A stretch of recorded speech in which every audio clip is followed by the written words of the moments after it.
आप देख रहे हैं मुद्दा, मैं हूं आपके साथ नेहा दुबे। रूस और यूक्रेन के बीच आज युद्ध का 8वां दिन है। रूस की ओर से अभी भी ताबड़तोड़ हमले किए जा रहे हैं। खेरसान में हुए रूसी हमले में 9 लोगों की जान चली गई। इस बीच बेलारूस में रूसी और यूक्रेनी प्रतिनिधिमंडल के बीच दूसरे दौर की बातचीत शुरू हो गई। आपको बता दें, लेकिन ये जो वार्ता है वो भी बेनतीजा रही। यूक्रेन के उत्तर पूर्वी शहर सुमी ओब्लास्ट में भी भारी गोलाबारी हो गई है और यहां के नागरिकों को बुनियादी सुविधाएं नहीं मिल पा रही है। इस बीच यूक्रेन के विदेश मंत्री ने कहा कि यूक्रेन के जापोरिझिया परमाणु ऊर्जा संयंत्र में आग लग गई है। सुबह न्यूक्लियर पावर प्लांट में आग लग गई थी, हालांकि उसे बुझा लिया गया। इस हमले की निंदा की जा रही है। इसके बाद IAEA समेत दुनिया भर के देशों ने रूस के खिलाफ कड़ी प्रतिक्रिया जाहिर की। तो वहीं ब्रिटेन ने UNSC की आपात बैठक बुलाई है। उधर यूक्रेन के जैपोरिजिया न्यूक्लियर प्लांट के पास रूसी मिसाइल से हमला किया गया। इस हमले के बाद प्लांट में भीषण आग लग गई। उधर रूस का यूक्रेन पर ताबड़तोड़ हमला जारी है। इस बीच कीव में एक भारतीय छात्र गोली लगने से घायल हो गया। केंद्रीय मंत्री जनरल VK सिंह का कहना है कि हम कम से कम नुकसान में ज्यादा से ज्यादा भारतीयों को एयरलिफ्ट कराने की कोशिश कर रहे हैं। रूस और यूक्रेन के बीच जारी युद्ध के समय गुरुवार को क्वाड देशों की अहम बैठक हुई थी। उस बैठक में PM मोदी ने एक बार फिर से भारत का स्टैंड साफ करते हुए कहा कि हर स्थिति का हल सिर्फ और सिर्फ बातचीत और कूटनीति के जरिए ही संभव है। इशारों में PM मोदी ने इस बात का भी जिक्र कर दिया कि हर देश को दूसरे देश की क्षेत्रीय अखंडता का सम्मान करना चाहिए। अंतर्राष्ट्रीय नियमों की भी सख्ती से पालना करनी बेहद जरूरी है।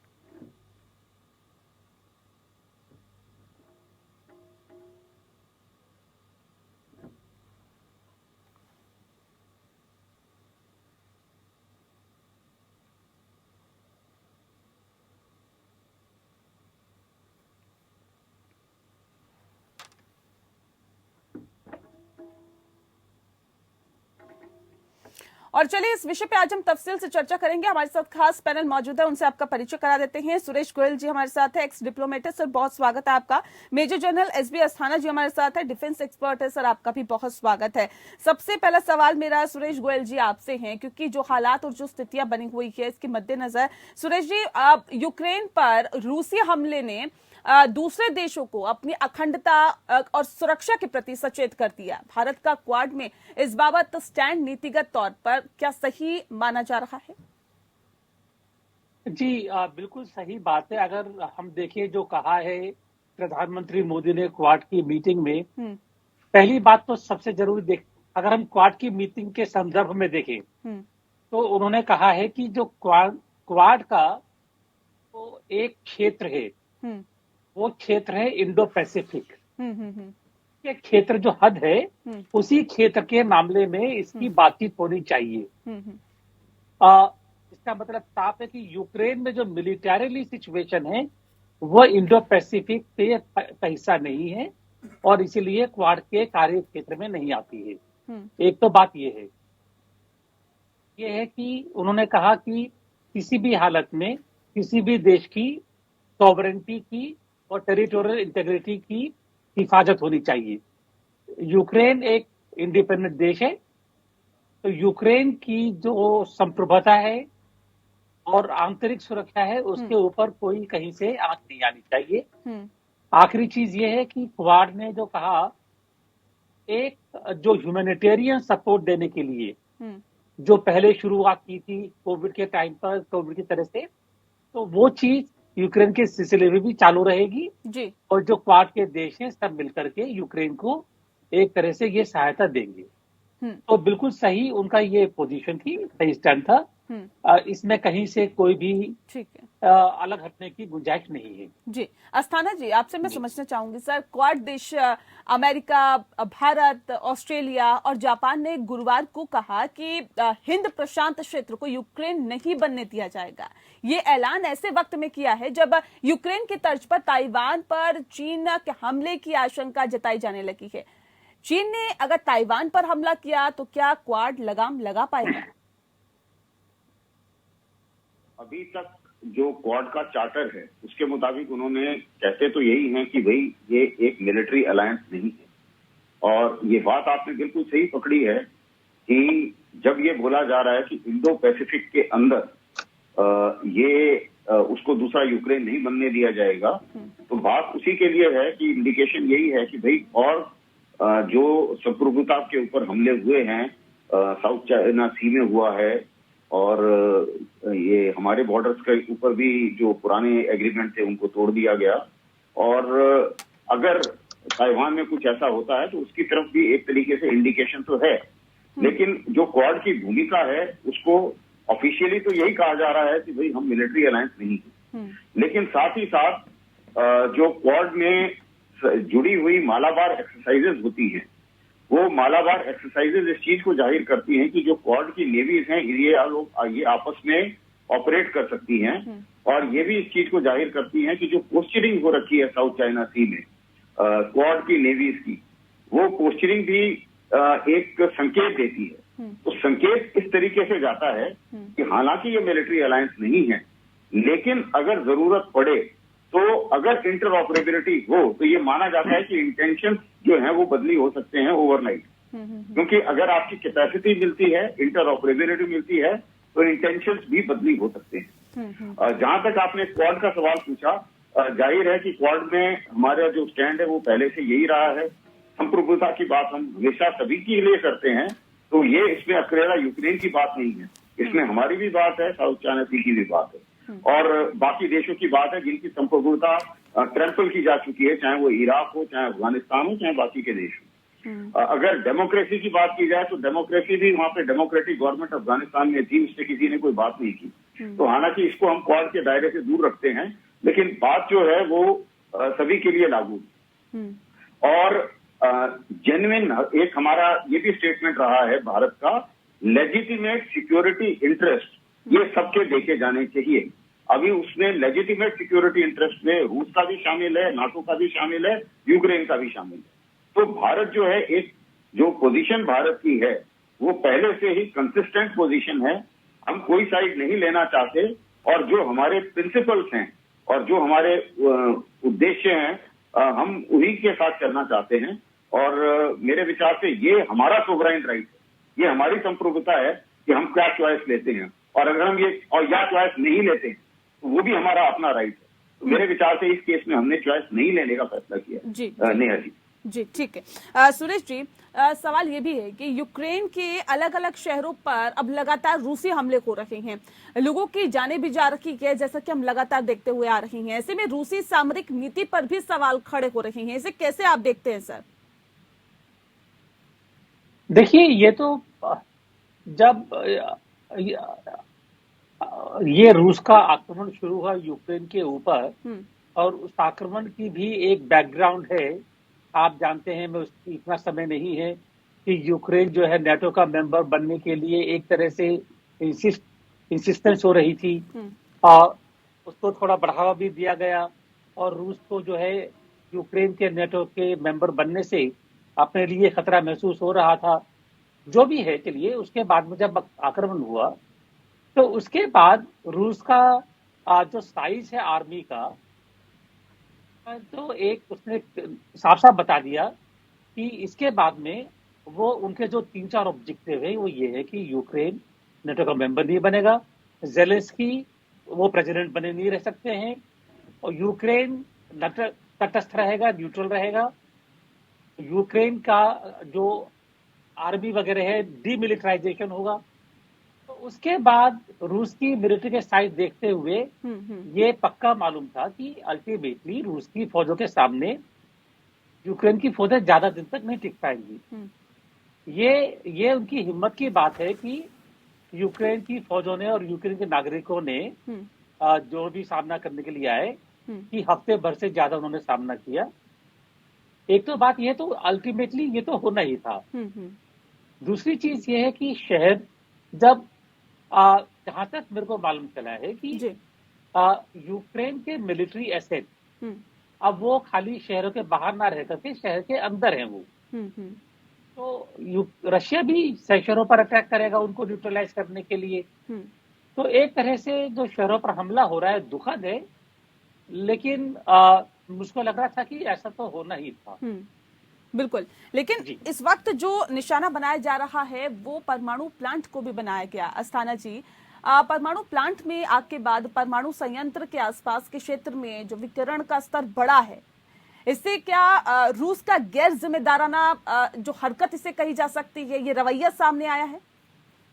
नहीं, देखिए, रूस के स्ट्रेटेजिक एम भी बिल्कुल क्लियर हैं और उनके टारगेट भी बहुत क्लियर हैं। अभी ये जो न्यूक्लियर प्लांट की जो आप बात कर रही हैं, इस न्यूक्लियर प्लांट को उन्होंने कब्जे में इसलिए लेना है ताकि उनकी इलेक्ट्रिसिटी सप्लाई बंद की जा सके। ये सबसे बड़ा न्यूक्लियर प्लांट है यूरोप का भी और यूक्रेन का भी, और ज्यादा से ज्यादा इलेक्ट्रिसिटी यूक्रेन की इसी से जाती है। और जो उसके जो बाहरी जो न्यूक्लियर प्लांट का जो बाहरी शील्ड होती है, वो शील्ड बहुत स्ट्रांग है, वो आग से उससे कोई खास फर्क नहीं पड़ता।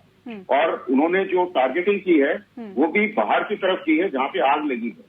उन्होंने इसका सिर्फ कब्जा करना है, जो कि अभी की खबरों के मुताबिक उन्होंने कहा कब्जा हो गया है वहां। तो अब मेरे विचार से ये समय की बात है, इलेक्ट्रिसिटी की यूक्रेन में अभी दिक्कत पड़ने वाली है, तो कुछ ही समय के बाद। तो अभी रूस का जो है वो पूरा प्लान प्रोफेशनली बिल्कुल सही तरीके से चल रहा है, और अगर मैं आपको प्लान समझाऊं कुछ ही शब्दों में तो आप इसको समझ पाएंगे। रूस के प्लान में क्या है कि जो समुद्र तट से लगे हुए इलाके, डॉनबास एरिया उन्होंने ले लिया, क्रीमिया उनके पास है, और अब वो एक ऐसी पट्टी बनाना चाहते हैं मारियोपोल वगैरह को लेके, ताकि यूक्रेन समुद्र से पूरी तरीके से कट जाए और उनकी कोई मदद वहां ना मिले। एक बात। दूसरा है कि अगर जो प्रेसिडेंट जेलेंस्की को अगर उन्होंने उनसे बात मनवानी है और उनको घुटने टिकाने हैं तो कीव के ऊपर कब्जा करना पड़ेगा। तीसरी बात, जब ओपन स्पेस थी, जब वो आ रहे थे, तब शुरू में ज्यादा अपोजिशन नहीं हुआ। 24-48 घंटे की लड़ाई रूस के लिए बहुत आसान थी। उसके बाद में इन्होंने जितने भी, जैसे कि बता रहे थे एम्बेसडर साहब, उन्होंने अपने जो मिलिट्री एसेट है, हथियार हैं, वो सिविल बिल्डिंगों में डाल दिए, और अब वो ये बोल रहे हैं कि ये सिविल बिल्डिंगों के ऊपर कर रहे हैं फायर। तो अब सवाल ये है कि इनके पास और कोई चॉइस नहीं है। अगर वो टाउन में घुसते हैं तो रूस को बहुत नुकसान होगा, क्योंकि टाउन में घुसने से जो ऑफेंडर होता है, जो हमला कर रहा होता है, उसको बहुत ज्यादा नुकसान उठाना पड़ता है, और जो बचाव कर रहा होता है उसको बहुत फायदा हो जाता है, क्योंकि उसके पास में पूरा बना बनाया एक किला तैयार होता है, और उस किले में उसने अपने हथियार लगाए होते हैं। तो उनके पास एक ही चॉइस है कि इस किले को पहले ध्वस्त करो और तब अंदर घुसो, और उसको ध्वस्त करने में सिविल बिल्डिंग भी जाएंगी। अब इस चीज का कोई औचित्य नहीं रह जाता। अगर उन्होंने हथियार लगा दिया सिविल बिल्डिंग में तो वो सिविल बिल्डिंग नहीं रही, उसके बाद में वो एक फोर्ट बन गया, मिलिट्री एसेट बन गया। और उससे पहले अगर आप देखें, रशिया ने तकरीबन 3-4 दिन से ये कहा था कि भाई सारे सिविलियन, इनोसेंट सिविलियन कीव को छोड़ के निकल जाएं, खार्किव को छोड़ के निकल जाएं, ऐसी वार्निंग उसने कई बार दी। तो अब जब हमला होगा तो वो ये मान के नहीं चलेंगे कि जो वहां पे है वो सिविलियन है या वो इनोसेंट सिविलियन। तो ये एक जिसे बोलते हैं पल्वेराइजिंग ऑफ टारगेट, वो उन्हें करना पड़ेगा। अभी उन्होंने एक अंग्रेजी में बोला जाता है सामरिक भाषा में कि शेपिंग द बैटलफील्ड को इस तरीके से उन्होंने जमाया है अभी युद्ध क्षेत्र को, कि उन्होंने चारों तरफ के घेरे डाल दिए हैं इंपॉर्टेंट टाउन्स के, जो जिनसे उन्हें मतलब है, सबसे उन्हें मतलब नहीं। जो बाकी टाउन्स के ऊपर जो बमबारी हो रही है वो मिलिट्री एसेट्स के ऊपर हो रही है, लेकिन इन टाउन को वो अच्छी तरीके से इनके ऊपर हमला करेंगे, क्योंकि इनके ऊपर मिलिट्री एसेट उन्होंने ज्यादा लगाएंगे। और वेस्ट का भी एक तरीके से कहा जाए, वेस्ट को भी हम बिना दोष से, उनका भी बहुत बड़ा दोष है। सबसे पहली बात, जो अभी वो ये क्यों बात नहीं करते कि भाई आप सीजफायर कीजिए, अभी हथियार दिए जा रहे हैं, उसको बोल रहे हैं तुम लड़ो, हम आपके यहाँ लड़ने तो नहीं आएंगे, हम आपकी मदद करेंगे। वो लेकिन सर, वो हथियारों को चलाने के लिए तो लोग चाहिए होंगे, पहली बात। और दूसरी बात, सिविलियंस की आपने बात की है सर, सिविलियंस जब खुद हथियार उठा लें तो फिर रूस क्यों तो उनको बख्शेगा? ये भी एक बड़ा सवाल यहाँ पे बन जाता है, उस पर भी हम जिक्र करेंगे। बहुत महत्वपूर्ण चीजें आपने कही है, उसका जिक्र हम आगे भी करेंगे। सुरेश जी, सवाल इस बात को लेकर है कि प्रधानमंत्री नरेंद्र मोदी ने भी ये कहा है कि अगर इस जंग का समाधान निकालना है तो बातचीत के जरिए निकाला जा सकता है या फिर कूटनीति के जरिए निकाला जा सकता है, और इस समस्या का समाधान निकालना जरूरी है। क्या वजह आप इसके पीछे मानते हैं कि कई बार बातचीत के टेबल पर आने के बावजूद भी समस्या का समाधान नहीं निकल पा रहा है? देखिए, पहली बात तो ये है कि आपने अगर बातचीत के काफी बार होने के बाद भी अभी बातचीत के 2 ही तो राउंड हुए हैं ये। समझिए कि जब ये एक रूस और यूक्रेन के बीच में मुद्दा ये है कि आपने ये वॉर शुरू करी, इतना हमला हुआ, इतना नुकसान हुआ, तो पहले 2-3 बार तो एक दूसरे का एक्यूजेशन, काउंटर एक्यूजेशन, आरोप प्रत्यारोप उस समय निकल जाता है ये। तो जो अगर बात शुरू होगी तो बात 3-4 राउंड के बाद में असल मुद्दे सामने आने शुरू होंगे। एक तो बात ये है। दूसरी चीज ये है कि अभी जो बातचीत होगी वो युद्ध रोकने के लिए होगी कि युद्ध किस तरह रोका जाएगा। लेकिन युद्ध रोकने के बाद भी शांति स्थापित हो, ये कोई पक्की बात नहीं है। क्योंकि शांति के लिए जो सबसे बड़ी चीज है कि यूक्रेन को नाटो का मेंबर नहीं बनना है, सिक्योरिटी की एक सवाल है। पूरी मामले को देखते हुए साफ बात यह है कि यूरोप की जो सुरक्षा है, उस यूरोप की सुरक्षा का स्ट्रक्चर, आर्किटेक्चर क्या होना चाहिए, उस पर बात होनी चाहिए। और वो बात होगी जब यूरोप के सारे देश मिलकर के बात करेंगे। तो वो काफी लंबा प्रोसेस है, एकदम नहीं होगा। आखिरी चीज मैं ये कहूंगा कि फ्रांस के राष्ट्रपति मैक्रोन जब बात कर रहे हैं पुतिन से और 90 मिनट की बातचीत हुई है, इसका मतलब कि बातचीत में कोई ना कोई सब्सटेंटिव इश्यूज रहे हैं। तो ये एक अच्छी चीज है। ठीक है, आपसे समझना चाहेंगे कि हो जाए। जी ठीक है। अस्थाना जी, जेलेंस्की ने कहा कि हमें हथियार चाहिए लड़ने के लिए, हमें सहानुभूति चाहिए, हमें हथियार चाहिए, हम घुटने नहीं टेकने चाहते हैं। और ये चीजें उन्होंने दिखाई और ये जज्बा उन्होंने, जब वो खुद फील्ड पे उतर जाते हैं, खुद जमीन पे उतर जाते हैं, तो जाहिर तौर पे ये जज्बा उनका दिखाई दिया और पूरी दुनिया में कहीं ना कहीं वो एक हीरो के तौर पर उभरते हुए दिखाई दिए। लेकिन जिस बात का जिक्र आप ब्रेक पे जाने से पहले कर रहे थे सर, कि हथियार तो सप्लाई हो रहे हैं, हथियार सप्लाई होना ही क्या सफिशिएंट है क्या इस जंग को आगे बढ़ाने के लिए? क्योंकि हथियार अगर एकदम से आ भी जाते हैं आपके पास, तो उसको चलाना, उसकी ट्रेनिंग देना, ये भी एक बड़ा और बहुत महत्वपूर्ण कार्य होता है। लेकिन क्या अगर आप सिविलियंस को हथियार पकड़ा देंगे तो क्या एकदम से वो चलाने लग जाएंगे क्या? मेरा अस्थाना जी। हाँ, मैं अभी, आप मेरी बात सुन पा रहे हैं? जी जी, सुन पा रहे हैं सर। हाँ, मेरा ये आई थिंक वीडियो चला गया है। हाँ, आपकी आवाज मिल पा रही है सर, आप बताइए। हाँ, देखिए, ऐसा है कि जेलेंस्की ने बहुत आत्मविश्वास का प्रदर्शन किया है और लीडरशिप का भी प्रदर्शन किया है। और उसी कारण यूक्रेन जो है अभी तक रूस को टक्कर दे पाया है, जितनी भी अभी तक टक्कर दे पाया है। लेकिन जो ये भी माना जाता है कि हिस्ट्री जो है वो जेलेंस्की को माफ नहीं करेगी, क्योंकि अगर आप अपनी बहादुरी दिखाने के चक्कर में पूरे देश की पूरी बर्बादी कर दें और 40 साल पीछे चले जाए देश आपका, तो वो भी कोई बहुत समझदारी वाली बात नहीं। और वो भी तब जब नाटो ने आपको कोई गारंटी नहीं दी है कि वो आपको शामिल करेगा। 2008 में जेलेंस्की ने एप्लीकेशन दी थी, आज तक नाटो ने शामिल नहीं किया। और कारण आपको इसको बड़े तौर पर समझिए आप कि जो नाटो है नहीं चाहता कि उसका बॉर्डर रूस के साथ लगे, रूस नहीं चाहता कि रूस का बॉर्डर नाटो के साथ लगे। दोनों चाहते हैं कि ये एरिया बफर रहे, और इसीलिए वो उसको सदस्यता नहीं दे रहा है।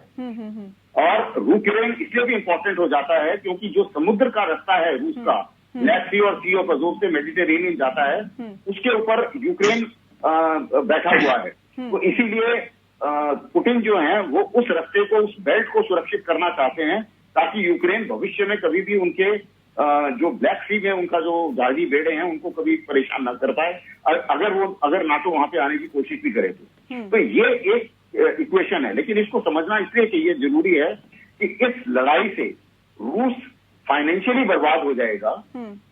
जो यूक्रेन है ये माली हालत में और ये फिजिकली बर्बाद हो जाएगा। लेकिन सबसे ज्यादा फायदा होगा अमेरिका को, क्योंकि अमेरिका के सामने एक परेशानी आ रही थी कि एनर्जी के चक्कर में यूरोप रूस के प्रभुत्व में आ रहा था, थोड़ा सा डिपेंडेंसी बढ़ रही थी, वो रुक जाएगी। अमेरिका के हथियार बिकेंगे और अमेरिका के शेयर जो है हथियारों के वो बहुत ऊपर जा रहे हैं। जी। तो एक बात। दूसरी बात, अगर आप ये देखें कि पश्चिमी देश क्या कर रहे हैं, लड़ाई में आज के जमाने की लड़ाई बदल गई है।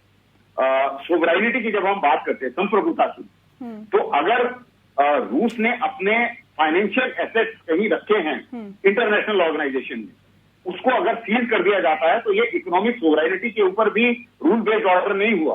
तो इसका मतलब इकोनॉमिक वॉरफेयर कोई कर रहा है, इसे नॉन कॉन्टैक्ट वॉरफेयर कहा जाता है।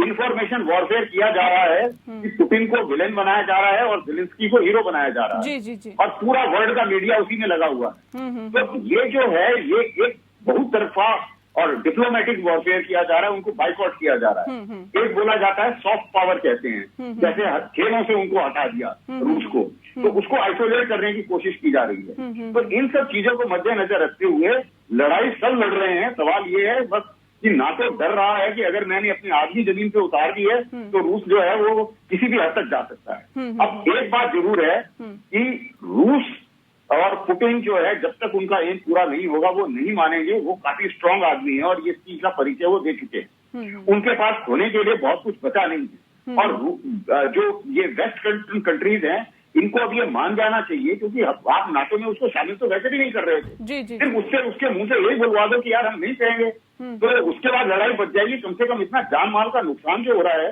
पूरी दुनिया अभी खतरे में है। ये कबूल कर वो तो लेते हैं, बचेगी। पहले ही ये जंग नहीं होती अस्थाना साहब, लेकिन अब तो ये काफी हद तक आगे बढ़ गई है। एक बहुत महत्वपूर्ण सवाल मेरा सुरेश जी आपसे है, जिस बात का जिक्र भी अस्थाना सर ने किया उसी बात को मैं आगे बढ़ाऊंगी। इस जंग में कितना फायदा हो रहा है अमेरिका को, पहली बात, और जिस तरह से प्रतिबंध लगा दिया तमाम देशों ने रूस पर, व्यापारिक प्रतिबंध जो लगाया, इससे कितना फायदा होगा रूस को आर्थिक तौर पर? अभी कितना नुकसान आप देखते हैं इसका? क्या आपको लगता है रूस और यूक्रेन ये तो कहीं ना कहीं आर्थिक तौर पर पिछड़ गए, लेकिन अमेरिका अपनी रणनीति में किस हद तक कामयाब हो गया? देखिए, मुझको समझ में नहीं आया कि एक्चुअली यूएस, अमेरिका ने और यूरोप ने यूक्रेन को इतना बढ़ावा क्यों दिया कि वो नेटो, बिना नेटो के मेंबरशिप एश्योरेंस करे बिना एक तरह से उसको हमले के लिए उकसाया।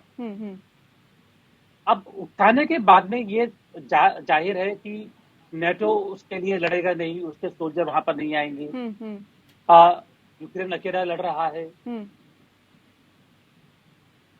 फायदा मेरे को नजर आता हुआ दिख रहा है वो ये है कि जो डिफेंस इंडस्ट्रीज हैं यूएस के और यूरोप के, वो बराबर अपना सामान यूक्रेन में भेज रहे हैं। तो फायदा किसको हो रहा है? जो ये सामान बना रहे हैं, जो इंडस्ट्री है, उसको फायदा हो रहा है, और तो किसी को फायदा हुआ नहीं है। तो मुझको ये लगता है कि जो भी हो रहा है इसमें से एक खाली है जिसका फायदा हो रहा है, वो डिफेंस इंडस्ट्री जी, और किसी का कोई फायदा नहीं है। दिक्कत यह है कि इस भरोसे में यूक्रेन, जो हिंदी में कहावत है कि झाड़ पर चढ़ गए, तो वो हुआ है ये, और नुकसान उनका हो रहा है। ठीक है, चलिए, बहुत शुक्रिया सर आप दोनों मेहमानों का हमारे साथ इस खास चर्चा में शामिल होने के लिए। तो जाहिर तौर पर रूस और यूक्रेन के बीच आज युद्ध का 8वां दिन है और ये युद्ध लगातार जारी है, लेकिन दोनों ही देश इससे आर्थिक तौर पर कमजोर होते हुए दिखाई दे रहे हैं, लेकिन सबसे ज्यादा फायदा यहाँ अमेरिका उठा रहा है। इसी के साथ मुद्दा में इतना ही। नमस्कार।